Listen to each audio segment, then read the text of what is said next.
All right, chapter 8. We're going to talk first about Alan Freed. He really capitalized on the teenage market, which is what the beginning of chapter 8 really talks about. That it is... The teenagers were quite prominent in their spending habits at this time. They had more money, they were able to get jobs, the economy was booming, so teenage money was a great way to stoke the flames of rock and roll. Now, Alan Freed, the reason that Alan Freed is important is that he's actually the one that coined the term rock and roll. So he was a DJ, he was a concert promoter, but he had a much better presence on radio than he did on television. His life story is actually super sad. He actually died at 43 years old. Down here, we have this problem of something called payola. See, what really happened was that he came to New York and promoted a concert where a white person and a black person danced together on television for the first time, and people freaked out because we were still in the age of segregation. So they fired him. ABC fired him. And then also said that he was accused of accepting bribes. They had something called payola back in the day, where concert promoters or artist promoters would pay DJs to give a lot of airtime to certain artists or certain songs. And the IRS and the government got wind of all of this and started a case against a lot of different DJs, but especially Alan Freed for bribery. He pleaded guilty and just basically had let me just show you this little page on Alan Freed. Very interesting. There were a number of people caught in this scandal about the DJ thing, payola. They just asked him to sign a statement confirming he never accepted it, and Freed refused on principle to sign it. He was fired. He then was targeted by the IRS for not paying his income tax, for tax evasion. He left New York, went to Miami, but he just was not in very good shape. He knew that he wasn't going to be returning to New York, so he started drinking a lot. He was fired from his job in Miami. He was indicted by this grand jury for tax evasion. He lived in Palm Springs at the time. He was poor, unemployed, and he died there. He was 43 years old. So it's a really sad story about one of the major influences of the rock and roll, early rock and roll era. And that would be Alan Freed. He was kind of like Dick Clark at the time. So he was really well known for popularizing R&B artists, and he really looked down on people that did cover versions. He really always preferred the original artist in these and was kind of a champion. And it's really very sad what happened to him. So let's move on and talk about cover versions.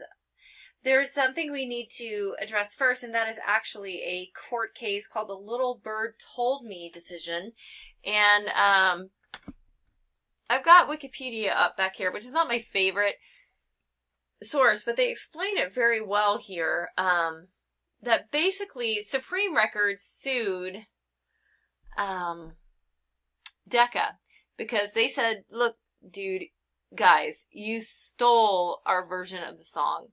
And that you can see here, there was a song that was sung by Paula Watson called A Little Bird Told Me. Watson said that the singer for Decca actually stole everything about her song, and such as arrangement, texture, vocal style. They said race was not necessarily an issue in the case. But we see that the Supreme Court actually said, they ruled in favor of the defense, uploading a ruling that musical arrangements are not copyrightable property. Maybe the song itself, the words and the lyrics have to be attributed to a certain person, but the way you sing it, the style, the instrumentation you use, is not copyrightable. So that's why cover versions still exist to this day. So we're going to talk a little bit about, there are 3 cover versions that are talked about in the book, starting on page 247.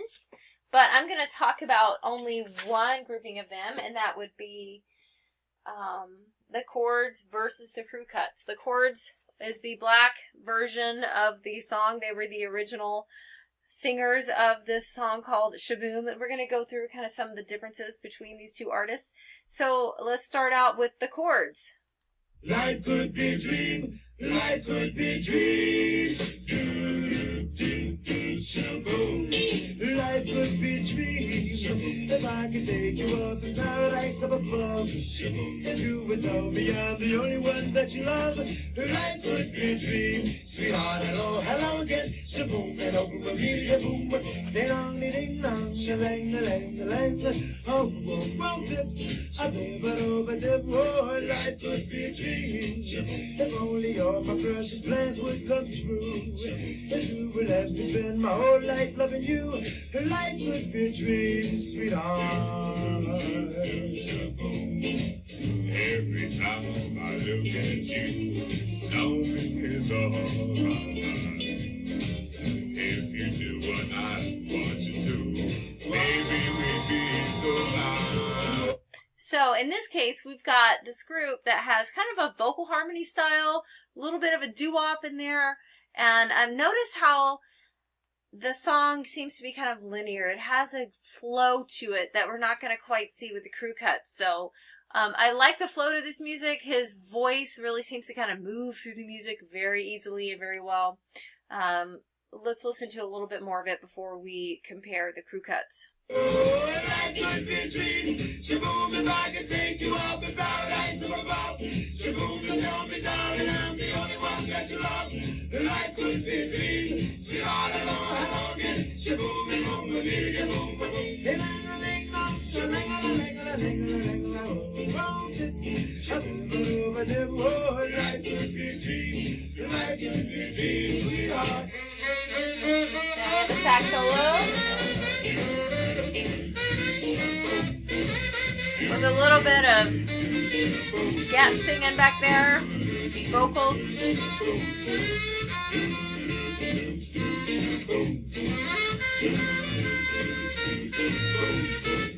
So we definitely have some jazz, some blues, some R&B in here.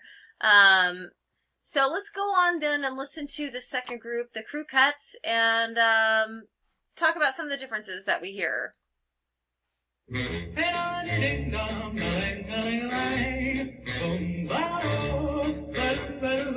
Oh, life could be a dream.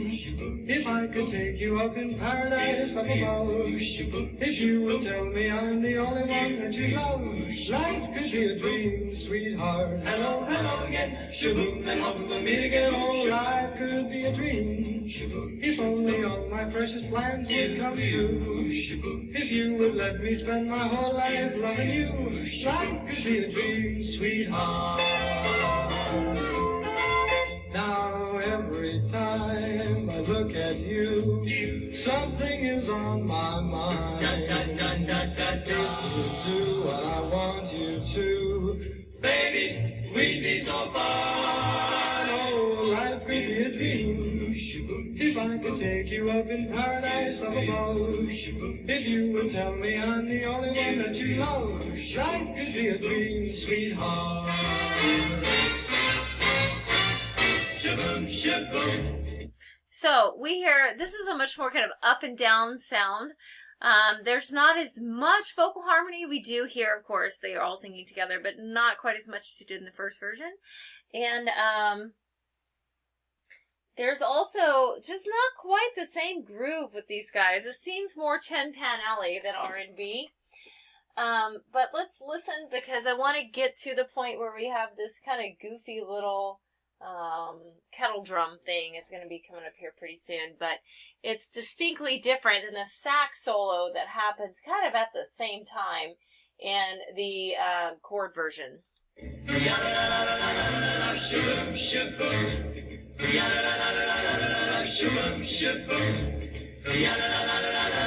Shaboom. Shaboom, shaboom. Shaboom, shaboom. Shaboom. So instead of having kind of this jazz sax solo, they have group singing and this kind of kettle drum smear kind of thing that they're doing. So definitely different. I'll leave it up to you to decide which one you like better. I happen to like the chord version better. It seems to be smoother and more relaxed and just, I think, more fun to listen to. But that's just my own personal opinion. You might like this cleaned up and, you know, this one goes straight down the line version of the Crew Cuts. It's a good song. I mean, I enjoy both of them. I just happen to like the style of the first one better. So this is what we call cover versions. We also heard it with Hound Dog earlier. And this was quite popular at this time and, of course, remains popular to this day, which is one of the reasons that I wanted you to do your wiki on this, was to find a cover version that you know about, that you can compare and contrast. So we're going to be leaving these guys now, and we're going to move on to Elvis, I think. Oh, actually, no, we're not. We're going to talk about Bill Haley. That's what we're going to talk about next. So we are going to go on and talk about some of rock and roll's first important names, and the first one really it would be Bill Haley. Because of his Shake, Rattle, and Roll, this kind of becomes one of the hallmarks of early rock and roll, this particular song. What was interesting about Bill Haley is that he used to be a Western swing band leader and decided to drop being a cowboy and move into jump bands, actually, which was R&B. You expect him to be maybe a black artist, but he was not. He was a white artist. I need to change this typo here. But basically, this song really catapulted rock and roll to a very high level and allowed some of these other stars that were more on the R&B side, kind of like Bill Haley, Chuck Berry, and Little Richard. Fats Domino would be another one, although I'm not going to necessarily feature him. But these guys became what's known as rock and roll on the R&B side. So we started out with this famous song by Bill Haley. Let's listen to a little bit of it. Rock Around the Clock. Oh, Haley and his Comets. 1, 2, 3 o'clock, 4 o'clock, rock. 5, 6, 7 o'clock, 8 o'clock, rock. 9, 10, 11 o'clock, 12 o'clock, rock. We're going to rock around the clock tonight. Put your glad rags on. Join me home. Have some fun when the bird strikes one. Rock around the clock tonight. Rock, rock, rock, rock. And you can kind of hear that jump band influence. That bass line.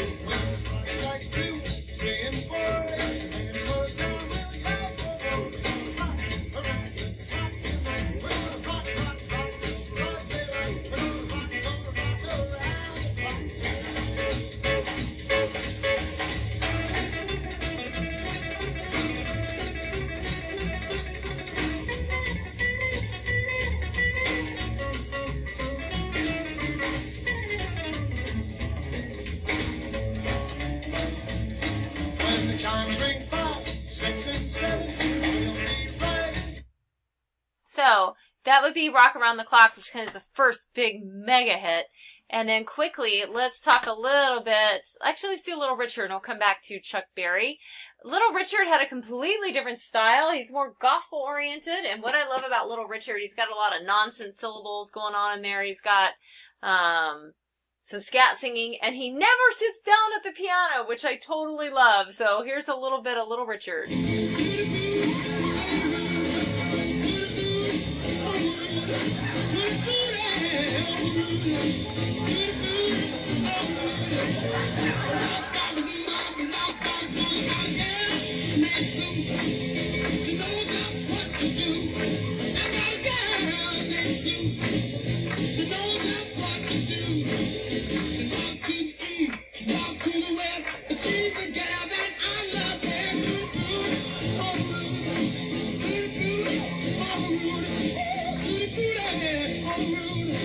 Alright, and so we're going to catch up with Chuck Berry in the next video.